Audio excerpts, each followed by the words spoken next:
আয়ারল্যান্ডে স্টাডি ভিসার জন্য যারা অ্যাপ্লাই করতে চান তাদের কাছ থেকে বরাবরই আমরা একটা প্রশ্ন শুনে থাকি যে স্পন্সর কে হবে আমার, বা আমার সোর্স অফ ফান্ডই বা কি হবে। এটা অবশ্যই একটা কনসার্নের বিষয়, কারণ আয়ারল্যান্ডে স্টাডি ভিসার জন্য যারা অ্যাপ্লাই করেন বা করেছেন বা ঘাটাঘাটি করেছেন তারা জানেন যে আয়ারল্যান্ডের এম্বাসি অথবা ভিসা অফিসার কিন্তু স্পন্সরের ডিটেলস, স্পন্সরের ব্যাকগ্রাউন্ড এই সব কিছুই কিন্তু ভেরিফাই করেন। তো ওখানে অথেন্টিসিটির অথবা ট্রান্সপারেন্সির একটা বিষয় থাকেই। বরাবরই আমরা স্টুডেন্টের কাছে এটা শুনে থাকি, যারা আমাদের কাছে আসেন রেজিস্ট্রেশন করার জন্য তারা এই কোশ্চেনটা রেজ করেই থাকেন যে আমার স্পন্সর কে হবে, বাবা হলে ভালো হয় নাকি মা হলে ভালো হয়, অথবা কেউ ভাই বা বোনকে দেখাতে চায়, অথবা কেউ কেউ নিজেও স্পন্সর হয়। তো এক্ষেত্রে আমরা সবসময় আমাদের স্টুডেন্টকে বলে থাকি আপনার স্পন্সর কে হবে এটা অ্যাকচুয়ালি ম্যাটার করে না। এটা আপনার ব্লাড রিলেটেড কানেক্টেড পিপলও হইতে পারে, অথবা ব্লাড কানেক্টেড না তারাও আপনার স্পন্সর হতে পারে। কিন্তু মেইন গেম চেঞ্জারটা হলো এখানে যে এই জিনিসটা আপনি কিভাবে ভিসা অফিসারকে ক্ল্যারিফাই করতেছেন অথবা কনভিন্স করতেছেন, এটা দেখেই কিন্তু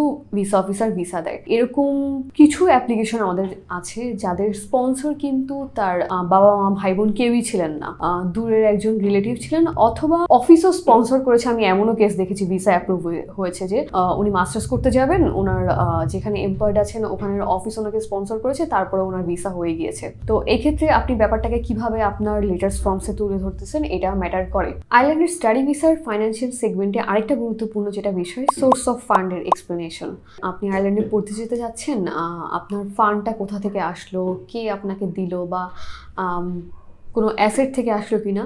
তো এই রিলেটেড যেই গাইডেন্স আপনি যদি মনে করেন কোনো এক্সপার্ট এজেন্সি বা কনসালটেন্টের কাছে থেকে শুনলে ভালো হয়, আপনি চাচ্ছেন কারো এক্সপার্টের গাইডেন্সে আপনার ফাইলটা প্রিপেয়ার করতে বা অ্যাসিস্ট্যান্স চাচ্ছেন, সেক্ষেত্রে আপনি আমাদের সাথে যোগাযোগ করতে পারেন। আমাদের সাথে যোগাযোগ করতে চাইলে আপনি স্ক্রিনে দেখানো হোয়াটসঅ্যাপ নম্বরে কল করতে পারেন, অথবা আমাদের ফেসবুক পেজে নক করতে পারেন।